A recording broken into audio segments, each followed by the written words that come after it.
Olá! O programa Mosaico de hoje traz como convidado o jornalista Alberto Perdigão. Antes disso, vamos ao vídeo-arte. Até já!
O programa Mosaico hoje tem a alegria, a honra de trazer aqui o jornalista Alberto Perdigão. Seja bem-vindo, amigo. Meu querido, muito obrigado, fico muito honrado de estar aqui. Só tem uma coisa a reclamar.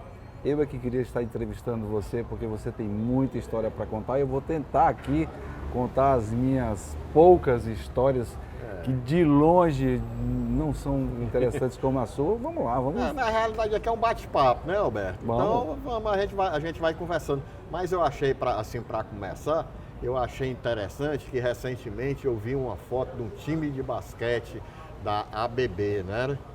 Aí tinha, era uma turma, eu identifiquei assim alguns. Você, né? O Zé Flávio, que era o técnico, né? Não sei se eu achei um parecido com o Theo Tavares, seria um bem alto. Não, o Theo não está naquela foto, mas ele é contemporâneo. É contemporâneo, né? Tinha o Márcio Câmara.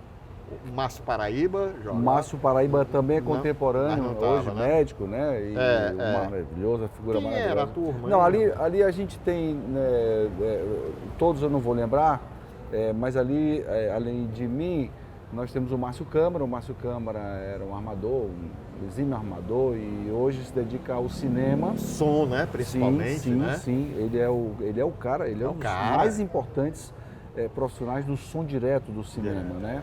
E a gente tem o Ricardo Castelo, também está lá naquela foto.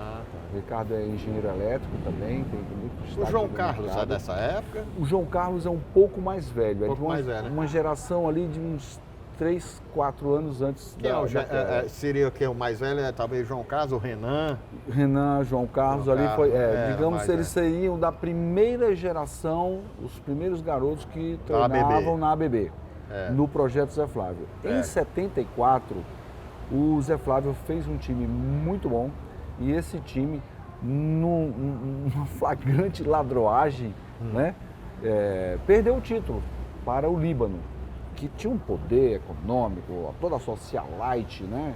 Digamos assim, os filhos treinavam no Líbano, então isso foi um escândalo no basquete local. Em 75, esse time do Zé Flávio veio renovado, aí eu entrei nesse time e nós somos campeões daquele ano. E de 75 até 80 e pouco, esse grupo foi junto e fez uma geração muito interessante, né? A ABB foi campeã em todas as categorias, todos os anos, a partir desse time de 75. E deu uma revigorada na disputa, que na época era muito forte entre os clubes, né? E nós chegamos aí, por exemplo, para fazer uma temporada de jogos nos Estados Unidos. Nos Estados Unidos, eu né? me lembro, que era uma coisa muito ousada, o pessoal achava impossível, né? Numa época em que a gente tinha que comprar um All-Star lá num shopping em São Paulo, mandava um parente comprar quando alguém viajava para o exterior, para você ter para ver um vídeo, para ver um filme de um jogo de basquete, era no rolo. A gente só via jogos de basquete que eram cedidos pela Embaixada dos Estados Unidos, né? Hoje você tem um campeonato a qualquer hora. Então, Alberto, era tudo muito mambembe, muito pouco, muito pequeno. E a gente deu uma revigorada no basquete local, que já Porque tinha mudou tido. conceitos, não foi? O Zé Flávio, assim, eu digo assim, não só... Porque o Zé Flávio, ele era muito criativo, né? Mas eu digo assim, era no basquete, né? Porque ele ainda está aí. Sim, né? sim.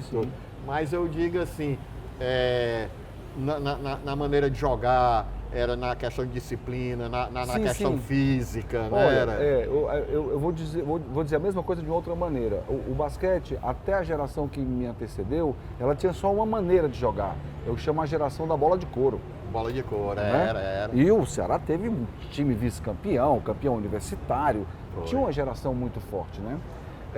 Bom, na nossa geração, com a bola já sintética, digamos assim, o Zé Flávio fazia um jeito diferente de treinar e de se comportar como técnico em quadra. Claro. Só que já não tinha uma só maneira de jogar. Aí tinha a maneira do Zé Flávio, a maneira do Germano, a maneira do Roberto Bastos, né? E a gente teve uma geração de técnicos também. Tinha um Benjamin, Benjamin, Pedro Oswaldo, né? Que era o Pedrinho, claro.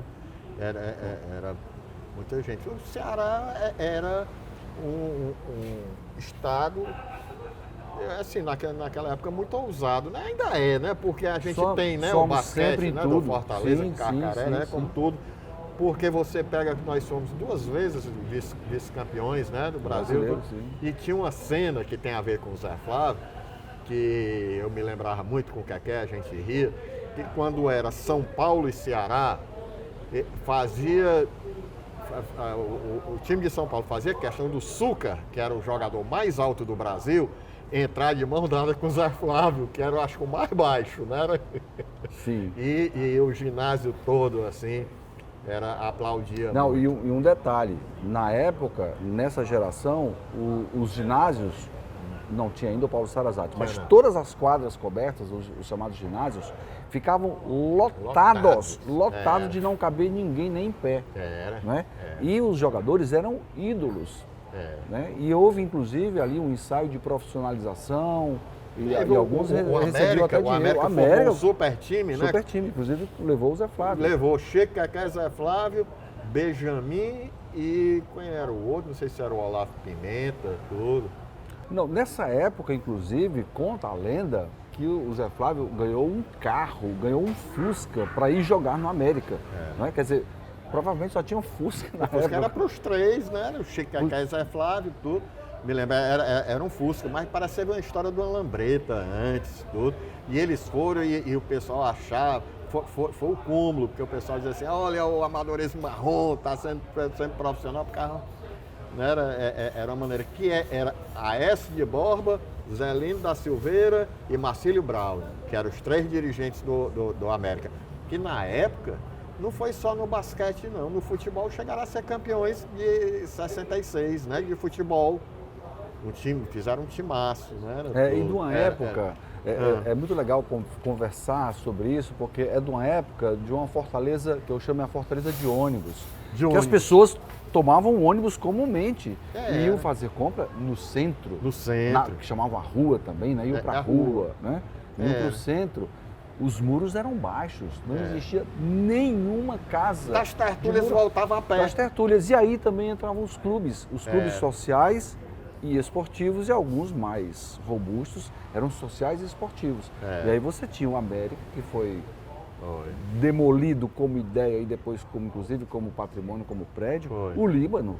O Líbano. Né? E você tem a ABB, que se transformou e nunca mais teve a força, o vigor que teve. Né? Então, assim, os diários. ABB, Náutico, Diários. E agora, vem cá, na tua época, tinha um minha época é agora. Que conversa? Eu sei. Naquela época do basquete, tinha um free-fall. O Free-Fall experimentou um time, os diários também experimentaram. Tu sabe quem era o pivô do Free-Fall? Sei, joguei e dei muita cotovelada nele. No Falcão? Dei muita... O técnico era o Luiz Gonzaga. Gonzaga, o professor Luiz Gonzaga. Né? E vamos falar mais de fazer uma homenagem também ao técnico Pedrinho, né? Que foi um herói, Pedro né? Oswaldo, do Colégio Cearense, do Clube Líbano. Pois então, o Free-Fall foi uma intenção, não deu certo, os diários tentaram também. Tem Maguari, né? Tinha, mas nessa época não, né? Já tinha passado, nessa época né? não, Mas é muito bom falar desse tempo, dessa fortaleza. E foi, quer dizer, o esporte nessa época, né? Eu acho que o esporte é principalmente assim, para o adolescente, para o jovem, né? Tudo é muito importante. Não, né? O clube era uma extensão da casa. Da casa. Nós íamos para o clube, meu pai e minha mãe não ficavam preocupados. De jeito nenhum. Não, o clube era um lugar onde o filho ficava protegido. Né? E ali começavam os namoros. Hoje talvez substitua um pouco o shopping e o condomínio. E na época nem tinha shopping, nem tinha condomínio. Né? Tem que dizer para as pessoas que o primeiro shopping é de 76, em Fortaleza. O Center 1, o Center 1, né? Do Tássio. Né? Que hoje seria um centro comercial, né? Não tem nem... Não tem o glamour. Não. Agora, na época, você falou muito bem colocado, muro baixo, mas, por exemplo, eu morava perto do Náutico, o meu prédio não tinha muro, era pilotis, tudo, e era tranquilo, e ninguém, tá entendendo? Invadia lá assim, o local não. Agora tem assim, interessante, para a gente passar pro o jornalismo, né, de certa maneira. O Zé Flávio é jornalista, né, também advogado e durante anos exerceu como jornalista na Não, tribuna, e com certeza, tribuna, né? E com certeza, se não foi o Zé Flávio que me influenciou aí para o jornalismo, não foi ninguém, né? Porque o que acontecia? Quando o Zé Flávio era treinador e eu ainda garoto, 16 anos, por aí, certo? O Zé Flávio às vezes precisava faltar. Ou viajava, ou adoecia. E eu era interessado, eu gostava do assunto, eu comentava o que ele escrevia, porque eu lia a coluna dele, a página dele, lia a do Silvio Carlos também, no Fora isso, Povo. tu sempre foi muito afeito à leitura, de uma maneira geral? Então eu vou voltar um pouquinho. Eu descobri o jornalismo indo com meu pai para a feira. Eu gosto de contar essa história. Eu ficava encantado. A feira, o mercado, tem muitas atrações. Com uma criança de 10, 12 anos e tal, eu ajudava meu pai, carregava ali uma cesta, aquela cesta de vime, né? De cipó de fogo, né? Que chama. Aquela cesta depois bem. E eu ajudava. E quando chegava, eu ficava torcendo para chegar na banca do peixe, porque o cara da banca do peixe enrolava o peixe com o jornal. E eu adorava ver qual era a notícia que era sorteada no pacote, ou nos 2 pacotes de peixe. Olha aí. Eu achava sensacional. É como se... Eu tenho que escrever uma crônica dessa daí. Com certeza. Né? Não, um dia... Vai escrever porque é muito legal. Aí depois, mas a ficha só cai depois. É como se aquele peixe viesse embrulhado num papel de presente. Não poderia ter nenhum papel mais especial do que um jornal para embrulhar um peixe. E eu ia no carro de volta, e eu ia lendo as notícias que o peixe trazia. Né? Aqueles pedaços, aí aqui cortou, não dá para ver. Meu primeiro contato com o jornalismo, eu gosto de contar que foi esse. Com o jornalismo prática foi com o Zé Flávio, porque aí ele disse, Alberto, ele me chamava de Alberto, dá para você ir lá, você faz as notas lá na gaveta do birô, máquina de escrever, tem uns papéis ali, tudo é nota. Aí você pega o papel e vai montando as notas, no final você entrega para o Caran. Isso eu estou falando da Tribuna do Ceará, e estou falando do queridíssimo Paulo Caran. Né? E o Paulo Caran pegava a minha coluna e dizia assim, tá muito melhor do que a do Zé Flávio. Aí eu contei isso pro Zé Flávio, aí ele ficou assim, aí disse assim, rapaz, tá boa mesmo. Você aprendeu com quem? Você aprendeu com ninguém, não. Aí disse, então agora você vai fazer a página.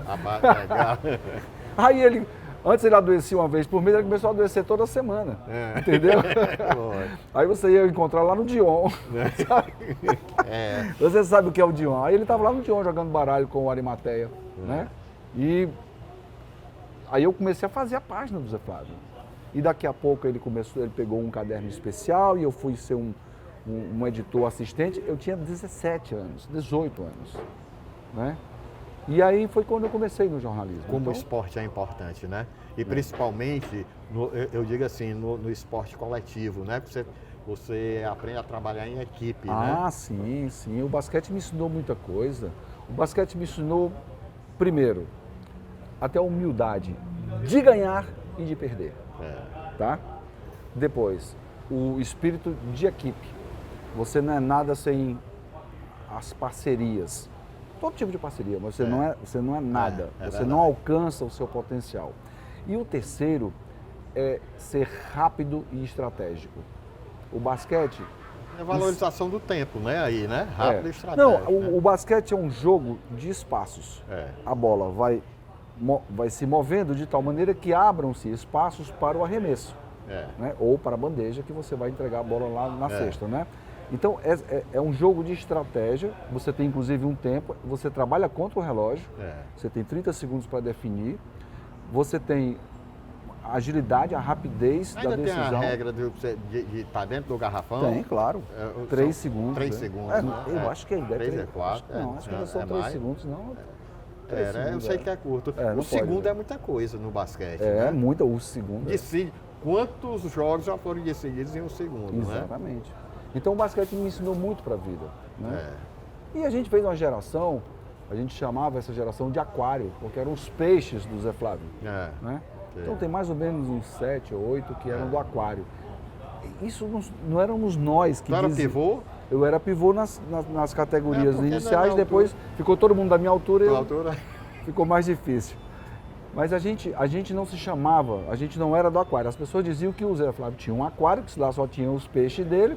E isso começou a virar uma brincadeira e a gente acabou aceitando essa identidade. Né? Então, assim, eu era um dos peixes desse aquário e o Zé Flávio é um cara maravilhoso, um cara maravilhoso. Todos os pais gostavam do Zé Flávio. Todos os pais respeitavam o Zé Flávio. Ele tinha era um treinador, afeto. mas ele era também um educador, né? Sim, era o pai da rua. Era o pai da rua, entendeu? Muito bacana, muito bacana. Aí tu foste fazer, aí tu foste para a universidade fazer... Aí depois eu não tinha nenhuma dúvida. Eu já era cedo, jornalista, né? eu já era jornalista. Quando eu percebi, eu já era jornalista. Quando eu entrei para a faculdade, eu já trabalhava e já ganhava dinheiro com jornalismo. Doutor, não leva mal não, dá para você servir outra vodka aqui, por favor? Rapaz, ninguém pode mais nem beber escondido. Só achando ruim porque é a taça de refrigerante. Mas essa vodka é até boazinha. Tá boazinha, né? Então pronto, ó.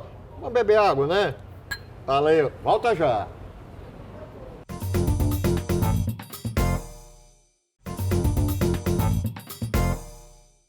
E o Mosaico volta com o jornalista Alberto Perdigão.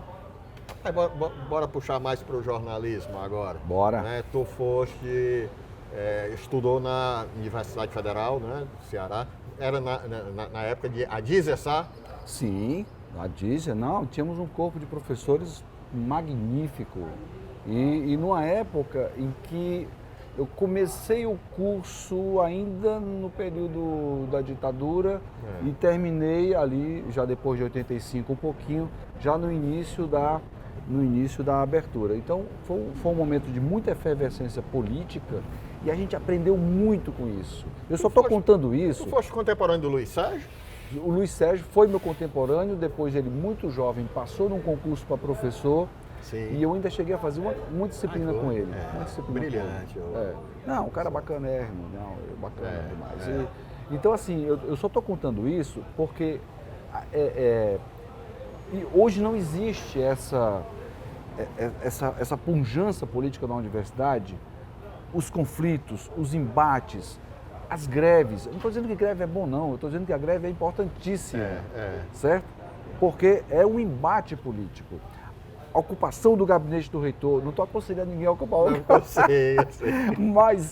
Mas aquele ato político ganhava uma compreensão que a sala de aula não dava, entendeu? E se aparecia alguém lá fazendo um discurso e um outro dizia, rapaz, esse cara é marxista, alguém dizia assim, marxista, o que é isso? Eu quero saber o que é marxismo. E ia procurar ler alguma coisa, nem que seja aquela coleção Primeiros Passos da Brasiliense, o que é marxismo, né? Então, assim, essa efervescência foi o que mais me ensinou durante a faculdade e isso talvez seja mais importante do que para qualquer aluno, mais importante para o aluno de jornalismo. Alberto, e a ambiência também, não era ali? Por exemplo, se aprendia muito na cantina, né? Era sim, naquela convivência, sim, né? Era sim, tudo. é disso. Eu me lembro, rapaz, olha, eu na arquitetura, debaixo das mangueiras, a gente conversando sobre vida, sobre o mundo, né? Era as atualidades, né? E cada um tinha seu posicionamento. Existia muito respeito também. E na parte assim, artística, na arquitetura, o pessoal sempre que produzia alguma coisa gostava de mostrar lá, né? Não só os universitários, mas os artistas mesmo da cidade. Então, era um exercício. Eu passava o dia lá na faculdade, voltava à noite. Ia de manhã, voltava à noite. Sim. Ainda comia. Aí tinha muito isso. Quem era mais professor lá? O Geraldo Marcan? O Geraldo Marcan era professor. O Gilmar de Carvalho. O Gilmar, ele entrou no mesmo concurso do Luiz Sérgio. Aí a gente tinha a Ivonete Maia. Ivonete foi uma liderança, não foi? Sim, foi sindical. A Dízia também foi uma liderança sindical também. As duas... A Dízia, eu sou muito fã da Dízia, viu? Sim. E principalmente pelo conteúdo e pelas convicções dela. E pela alma democrática dela. Eu já assisti quantos debates dela, não é, com o Temístocles Castro né? Silva. Era de um nível excelente, né? Agressões, quer dizer, divergências não significavam agressões, não era? Olha, a Dízia tem uma coisa muito interessante. A Dízia, antes de ser mulher, né? Ela é jornalista. Tá. Então, ela sempre vestiu uma roupa de jornalista para exercer o jornalismo. Aí você não queria, aí já não importava. Então, aquele embate com um homem, querido, famoso e como Temístocles, muito lido também, era um cara que... Para ela não tinha nenhum problema. E ela carregou isso sempre com ela, uma pessoa muito interessante. E dentro do curso a gente tinha, aliás, em todos os cursos, você lá na arquitetura viveu isso também, nós tínhamos professores mais à esquerda, mais à direita, mais ao centro. Tinha uns que começava na esquerda e ia para a direita, outros iam à direita. Tinha esses trânsitos também, às vezes. Então eu fui aluno do Teobaldo Landim, né, que era um conservador, digamos assim, né, e a Dízia, que era tida como ou a Ivonete, ou o Marcan, então assim, não havia essa história de escola sem partido. Era uma escola com partido, cada qual com o seu. E a pluralidade convivia tranquilamente, e ali havia alunos mais conservadores e outros menos conservadores, e ninguém estava ali para condenar, anular a fala do outro. E foi um momento então isso é um exercício para o jornalismo, nós fomos contemporâneos, né? Era numa época de abertura política, né? Era a volta do centro acadêmico, né? A volta dos centros acadêmicos, sim. E o interessante também é que nesse período de início da abertura, quando começou ali em 79, com a anistia, o movimento estudantil ganhou muita força. O movimento de trabalhadores também. Então, eu sou dessa geração. E os alunos que faziam alguma militância, mais à esquerda, mais à direita, na universidade, né? E a gente tinha a Universidade Federal praticamente, a Unifor era muito embrionária, todos depois... de alguma maneira foram para a carreira política. Muitos. Ciro Gomes. O Ciro era, né, era do direito, né? Era do diretório. E o João Alfredo. E o Hilário Marques. Né? E Alberto Fernandes, o Gato. Que depois se afastou da vida partidária. Né? O Papito. Certo? Recém-falecido, que merece todo o aplauso e homenagem. Não, a gente pode tirar aqui um rol, mulheres também, né? A própria Maria Luísa, que era professora e foi para era do Partido Comunista Brasileiro, né? Salvo engano, ou era do PCB, não estou em dúvida agora. E depois foi para o PT e se elegeu. Olha, falando assim, você está falando em mulheres, em política, tudo. Eu admiro demais Rosa da Fonseca. Desculpa, um pouquinho depois, mas foi minha contemporânea, a Luiziane. A Luiziane foi presidente do Centro Acadêmico, foi do DCE. Né? Prefeita, né? Exatamente. Da cidade. Não, e pessoas maravilhosas, né? Assim, que depois não foram para a política partidária, mas sempre tiveram um envolvimento político, né? Às vezes no sindicato. E na também. Maria Luísa, muita gente da universidade, né? Paulo Mamed, Agostinho Golson, tem Moacir Maia, Ildefonso Rodrigues. Então a gente tem uma série de pessoas que aprenderam política quando estavam aprendendo jornalismo. É só isso que eu queria dizer.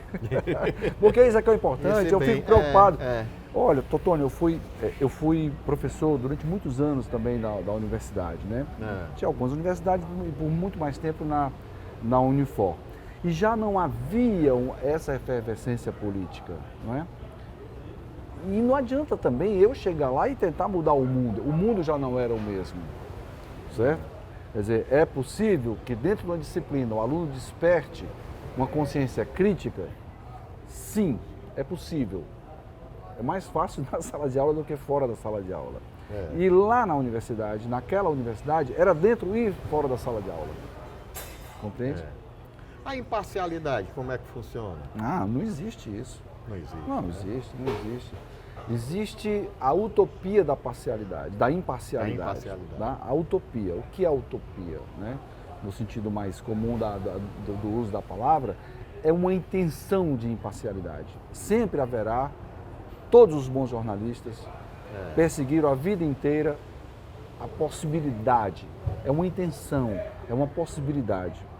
Então, assim, eu já tive locais de trabalho onde eu fui mais livre e menos livre para exercer o que eu compreendia de algo próximo a uma imparcialidade. Mas isso daí também desperta muito a criatividade, né? Assim, eu estou dizendo, de você dizer de uma maneira, né? Quer dizer, a inteligência. Não, o jornalismo, a narrativa do jornalismo é uma narrativa objetiva, ou seja, descolada de individualismo, de personalismos, de opinião própria e tal. É um texto técnico, digamos assim. Sim. Mas isso é o ideal, é o que deve ser perseguido. Quando você vai e senta ali para escrever, você está jogando um pouco de você. Você vai fazer um exercício de jogar o menos possível, certo? Você fazer tudo para que aquele texto não seja um texto subjetivo, não seja um texto seu, que não reflita um interesse particular e sim o interesse público. Pronto.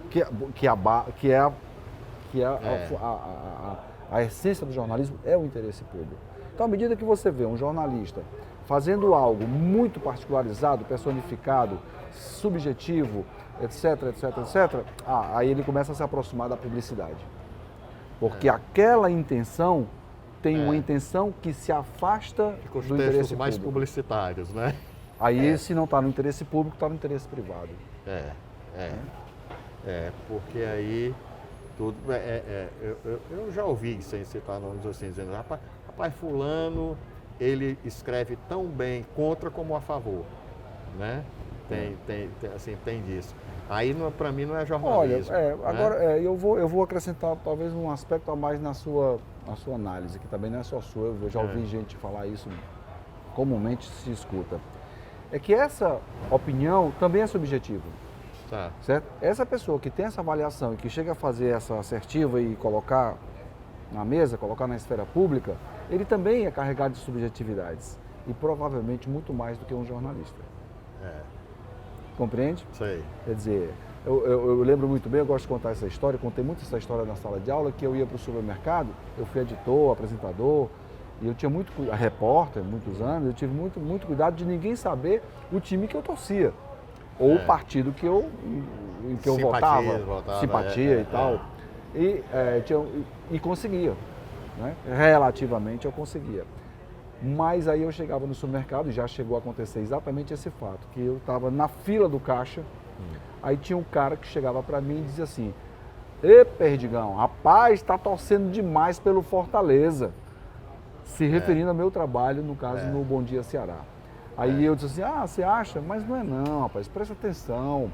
A gente é equilibrado, a gente dá os mesmos espaços, a gente faz todo o esforço. Não, calma, aí. Aí quando eu passar no caixa mesmo, o rapaz lá, a moça diz assim, o senhor torce o Ceará demais, o senhor é um bom jornalista, mas me dá um abuso é quando o senhor elogia o Ceará demais. Aí eu disse assim... Eu digo, e é interessante o teu jornalismo, porque nessa tua história de apresentar na televisão, né, assim, os noticiários, né, Que antigamente, hoje em dia você tem vários canais de informação, mas na época era um canal, 2, 3, né? Era tudo, sim, né? Sim. Então você mostrava, vamos dizer assim, muita cara, né? Ah, sim, não, tinha... Né? Porque tem jornalista, antigamente tinha jornalista, se eu for falar assim os nomes, eu posso te dizer, quer ver? Eu posso dizer assim, como é que tu imaginava que era o Caio Cid? Ninguém sabia, a não ser quem fosse amigo dele, né? Porque ele era só o nome dele, né? Sim. Parabá Matos, não sei o quê, tal, como é que você, né? Só quem conhecia. Mas tu não, tu tava lá na televisão todo dia, né? Sim. Né? Pois aí você tem que ter outros cuidados, né? Porque uma cidade muito menor como é hoje, né? Onde todo mundo se conhece. Então, eu dava uma puxada no freio de mão nos comportamentos públicos também. Infelizmente, aliás, talvez felizmente, né, também, porque às vezes você vai aquele arrobo da juventude e tal, e começa a fazer também umas cacas publicamente e isso vai para a sua imagem, né? Então eu tive também um pouco essa preocupação. Hoje não existe isso, nós estamos falando de uma coisa do museu, porque hoje qualquer cidadão pode ser jornalista no sentido de produzir conteúdos informativos e publicizá-los, né? Os meios são os mais diversos possíveis, fáceis, baratos, rápidos, eficazes. Agora, não tem mais um jornalista. Agora, essa facilidade da comunicação, dos meios, né, de tantos meios, tudo, como gerou, assim, eu acho que é uma infinidade de especialistas, né? Todo mundo entende tudo, né? Tem um cara que entende de vacina, agora já está entendendo de guerra, já está entendendo, né? Era tudo. Mas olha, assim, se você prestar atenção, o tudólogo, ele sempre existiu. O tudólogo eu achei ótimo. É o tudólogo. É o tudólogo. Tudo. O cara que estuda tudo, que não estuda nada, mas entende de tudo, é o tudólogo. Então, ele entende profundamente de futebol, e se for da seleção brasileira, ele tinha que estar no lugar do técnico, porque ele é quem entende. Aí vai para a guerra da Ucrânia com a Rússia, com a influência da OTAN, dos Estados Unidos, da China do outro lado. Ele entende de tudo da política internacional e desse conflito. E por aí vai. E da economia, claro, e da política, entende? É o tudólogo. Esse cara, ele sempre existiu. Acontece que agora ele pode ter uma visibilidade que antes era impossível, porque só se ele fosse para o meio de comunicação de massa. Hoje a comunicação é desintermediada, não tem mais o meio. O meio, literalmente, uma coisa no meio, um filtro, uma mediação, não tem mais, é direto. Né? Eu escrevo e você lê, eu gravo o vídeo e você assiste. Então, esse cara ganhou uma visibilidade e uma força, né, que não tinha. Isso aí eu acho normal. O que eu não acho normal é a credibilidade que algumas pessoas depositam nesse tipo de coisa. Pois é, rapaz, como é que fulano pode ter tanta credibilidade? Rapaz, você sabe quantos seguidores ele tem? Né? Isso não é parâmetro. Não é parâmetro. Não é. Mas também só tem esse modelo, porque o outro está vencido. Entendeu? Você não diz mais... A gente está num momento também de transição, acho que está tendo tanta informação aí que, né, beber mais Pede outra... Pede pro rapaz ali, o garçom, faz favor. Uma águazinha, né? Volta já.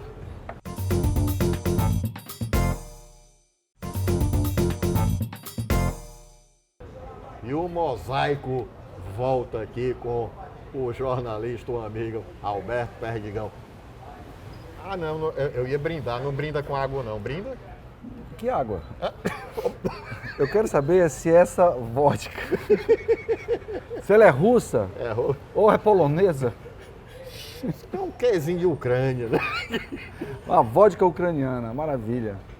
Aliás, Totônio tinha que vir aqui, ou um jornalista, talvez um detetive também resolvesse, para descobrir, gente, que isso aqui não tem nada de água, isso aqui é vodka, certo? Você acha, internauta, telespectador, que o Totônio iria sentar numa mesa, num lugar lindo como esse, chamar um amigo para conversar? Mano, bora conversar, rapaz. Água que passarinho bebe. Tá bom, você tem o direito à dúvida. Vambora. Mas, olha, mas também é o hábito, assim, da gente conversar numa mesa, né? Você disse, no ambiente, né? Não tem quem resista a um copo d'água, né? Tudo. E, Alberto, mas estava falando nas mídias. E, por exemplo, falando agora da vida, um livro Únicos, fala aí, apresenta aqui pra gente. Olha, Únicos é um livro, uma coletânea de 60 poemas, tá? Que eu escrevi muitos deles, a grande maioria deles, durante a pandemia, quando a gente foi obrigado a ficar mais só, ficar mais isolado, pensar um pouco na vida, né? Pensar um pouco nas ausências, nas dores, nas perdas. E eu acabei mergulhando nessa possibilidade de reunir uma coletânea de poemas, alguns escritos já há mais tempo, mas num livro. Eu resisti muito, Totonino, mas muito mesmo, porque eu acho muita responsabilidade fazer um livro de poemas, para mim, existe muito mais do que um livro técnico. Eu já tinha 2 livros, já tenho 2 livros. Você se expõe mais o sentimento, é isso? Olha, eu não tenho muito medo da exposição, eu tenho medo de não agradar, sabe? Porque é arte, né? É arte. Então você é um artista também, você sabe, sabe disso. Eu digo muito, a arte é um ato de coragem. É um ato de coragem, é um abismo. Eu chamo. Isso aqui é um abismo. Porque, por exemplo, às vezes tem, não sei se você já viu isso nos seus poemas, que alguém lê um teu poema, aí encontra um sentido além do que você, né? Todos. Inclusive, quando eu reuni os poemas, eram mais de 60, e eu pedi algumas pessoas para fazer uma leitura crítica. Certo. Não é?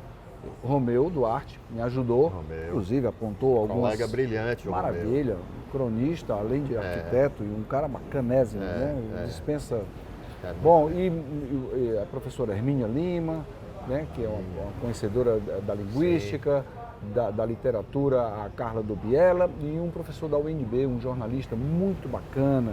Ele foi muito tempo da Veja, hoje é professor da pós-graduação, é meu amigo, o Luiz Martins da Silva. Aliás, é cearense de nascimento, lá de Brasília. Pois bem, cada um me deu uma devolutiva diferente. Aí eu disse, aquilo é verdade, de que cada pessoa recebe a obra de arte de uma maneira diferente.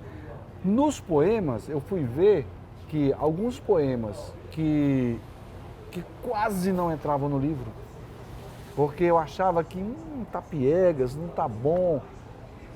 E aconteceu de elogiarem muito o poema, certo? E outros que eu acreditava muito, pelo menos até agora não houve comentários, digamos, entendeu?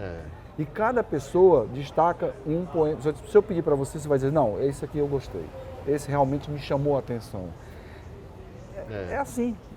Alberto, olha, eu acho que na arte não é só assim no poema, não. Em várias exposições assim que eu já fiz, já aconteceu muito assim de eu dizer, rapaz, eu acho que eu não vou levar esse trabalho não. Aí levo de última hora. É impressionante. É o primeiro a ser adquirido pelo investidor. Muita coisa. Eu tenho experiência, eu me lembro que isso daí há muito tempo, o Fagner me mostrou assim as músicas que ele ia gravar um disco. E ele disse assim, rapaz, tem essa, eu não sei se eu coloque tudo, tá? Sabe que música era essa? Espumas ao Vento. Ele talvez tenha achado piegas. Ele veio porque era um forró, ele transformou numa balada, sim, né? Tudo, né? Tinha isso, né? E aí estourou, né? Aí fica pensando assim. Então, por exemplo, nas artes, durante muito tempo, eu tive um curador que chamava-se Márcio Porto.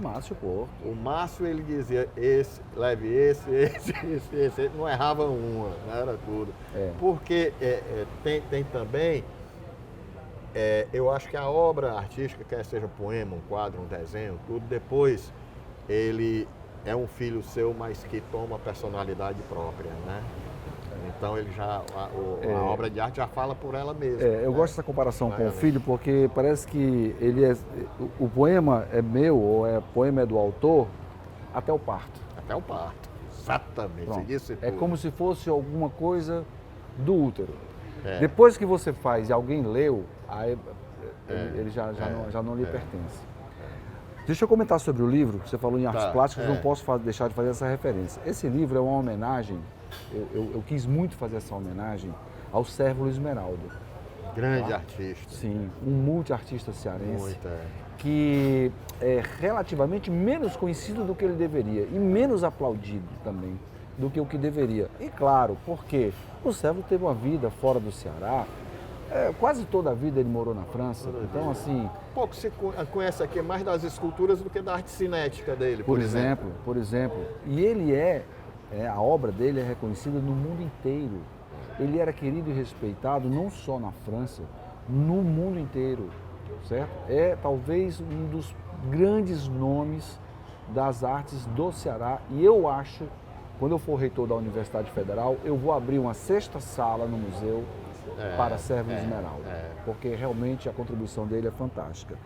E eu que tive a sorte, né, de estar com ele, conversar com ele, também ter a amizade da Dodora, né, que hoje toca o Instituto, eu pedi à Dodora um desenho, uma obra qualquer para eu colocar na capa, como homenagem. Ela entendeu, gostou e ela começou a demorar a me dar essa obra. Eu imaginava um desenho, imaginava um rabisco qualquer, já estava de bom tamanho. E demorou e um dia eu disse, Dodora, tem calma, Dodora. Eu sei que tu é ocupada, mas vai chegar uma hora que você vai abrir uma gaveta desses arquivos e tu vai bater o olho e vai dizer, isso aqui combina e é isso aqui que vai para o Perdigão, como ela me chama. Demorou. E um dia eu liguei para ela, Dodora, olha, eu quero te agradecer de coração, muitíssimo, mas eu tenho um prazo na gráfica, eu consegui um preço, eu expliquei para ela, e era verdade. Aí ela disse, meu filho, você sabe que eu acabei de achar um quadro do Sérvulo que estava perdido, eu estava enlouquecida, que eu não encontrava mais esse quadro. Esse quadro se chama Marinha, tá aqui ele, ó. Uma raridade, né? Ele esse quadro. Esse quadro, ele foi pintado quando o Sérvulo não tinha ainda 21 anos.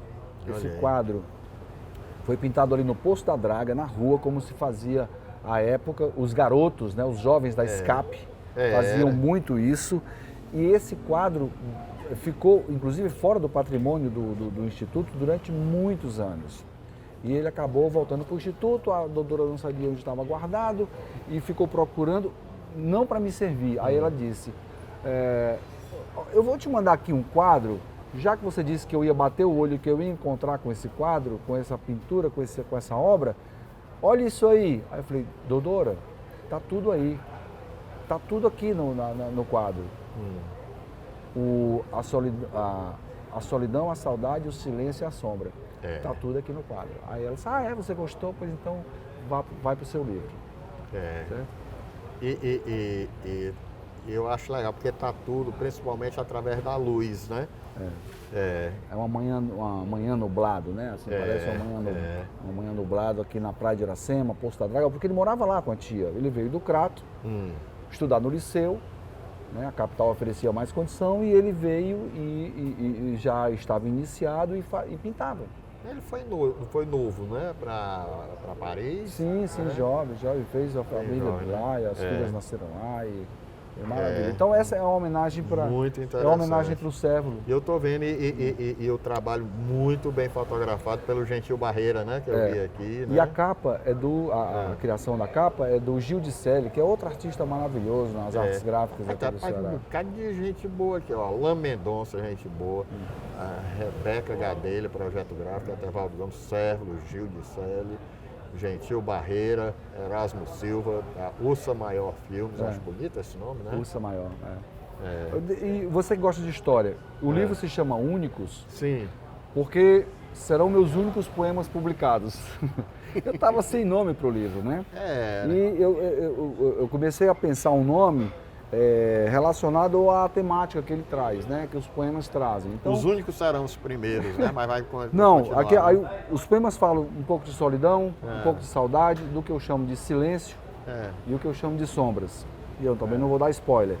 E eu fiquei com dificuldade depois que eu decidi fazer o livro, que eu relutei um pouco, e decidi que também seria o único, aí eu disse, não, então o livro vai se chamar Únicos. São meus únicos poemas de solidão, saudade, Isso é silêncio e importante sólido. na qualidade do livro, quando você diz, esse vai ser o meu único, né? Sim. Isso daí porque eu acho que eleva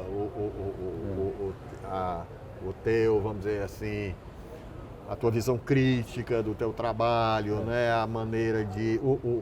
O tratamento que tem, né? O pegar, né? Também, né? Vamos dizer assim, que livro também é pele, né? É o tato, né? Não, e está muito bem feito pelo Dorian, o Dorian Filho da RDS, fez a impressão, Filho, né? A radiadora entra com o selo, né? Sabia que até que eu quero bem ao Zé Dorian e ao Dorian Filho, até que eu gosto deles. Rapaz, ele tem muita história para contar, tem que trazer aqui. São. Meu primeiro livro eu fiz lá, né, com eles, tudo, e tem um projeto para fazer um outro lá, que é a continuação desse primeiro. E Saudade, agora, ó, Saudade aqui ficou bacana, né?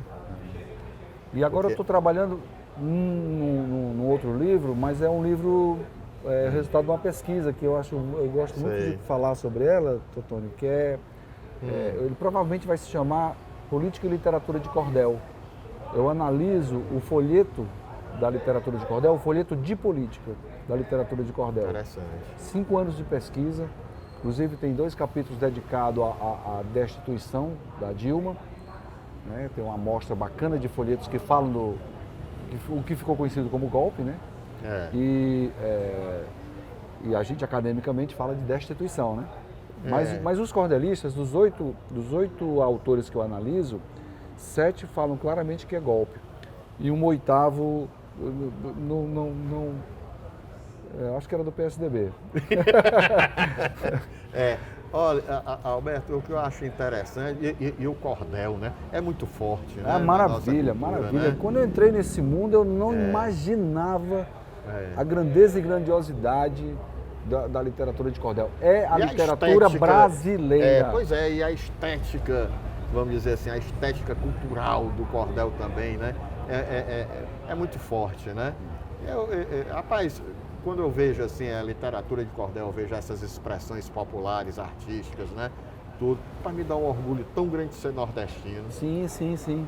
É uma literatura brasileira nordestina. O meu olhar vai para o folheto de política, inclusive política internacional.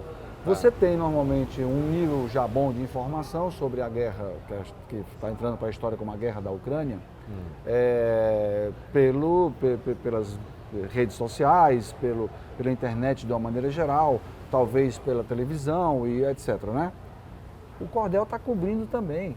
Já tem cordel na praça aí falando sobre a guerra. E ainda durante alguns anos outros folhetos vão ser publicados. E o Bolsonaro, o bolsonarismo, está tudo lá. O golpe está lá. O Temer está lá. O Lula é um fenômeno, né? É a personalidade mais retratada, né? Superou em muito o Getúlio Vargas, que tinha uma quantidade extraordinária também. Era o Getúlio Vargas, pai dos pobres, né? Chamado, né? Sim. O Nordeste tinha essa compreensão dele. Eu não vou dizer que ele era. Ele era compreendido assim, né? E teve um pelas camadas populares. Do Getúlio, eu acho que foi a questão da lei trabalhista, né? Claro. Não, ele organizou o Estado e colocou o Estado para funcionar. Né? Então, o Estado começou a trazer alguns serviços, algumas políticas públicas, que antes estava tudo na mão do coronel. Agora, esse teu trabalho, tu tem que falar também uma coisa interessante, porque eu me lembrei que no começo da nossa conversa você falou de feira, né? E que lia o embrulho, né? No jornal que embrulhava o peixe, você lia, né? Isso daí é uma forma de cordel, né? Sim, bem lembrado, bem lembrado. Pois é, aí você pega, por exemplo, nas feiras, né, antigamente, era comum você encontrar aquela barraquinha, né, com os cordéis, e muitas vezes com a presença dos cordelistas, né? Você, dos cantadores, cantando né, cordel, também, tudo, aí vinha, né, os repentistas, né? Tudo isso daí na feira que tu ia com teu pai, né? Assim, é um mundo assim, da feira. Né? De uma Fortaleza que andava de ônibus. Que andava de ônibus. Eu acho legal. E isso daí, a tinha autoridade antigamente que andava de ônibus.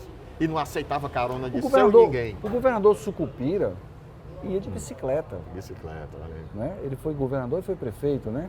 Hoje em dia, com a Fortaleza. Luiz Sucupira. Hoje em dia, com a Fortaleza cheia de ciclovia, já pensou? Rapaz, tem a ciclovia, mas se ele parar a bicicleta, rouba a bicicleta. A ciclovia é importante, claro, muito importante, mas a cidade se desorganizou muito no crescimento, você entende disso? Né? É um crescimento desacelerado, que não há poder público que consiga. Você sabe o que é que eu acho também? Uma cidade, quando ela começa a crescer muito, ela se transforma em várias cidades. Sim, né? sim. Então, nisso daí, assim, é muito difícil, viu? Isso pode ser muito positivo. E, aliás, tem seu aspecto positivo, mas tem seu aspecto negativo também. Como... Porque vem as diferenças, vem o conflito, vem a apartação. Então, muito complicado. Ficou muito complicado. A cidade ficou complicada. Mas... Vamos crer assim, vou até citar Zé Ramalho quando ele diz como é, se fosse fácil todo mundo era, se fosse fácil todo mundo tinha, né? Viu? Alberto, rapaz, olha, únicos, parabéns, viu? Sucesso. É mais do que um livro, viu? Isso daqui. Não é sentimento, né? Eu digo, então.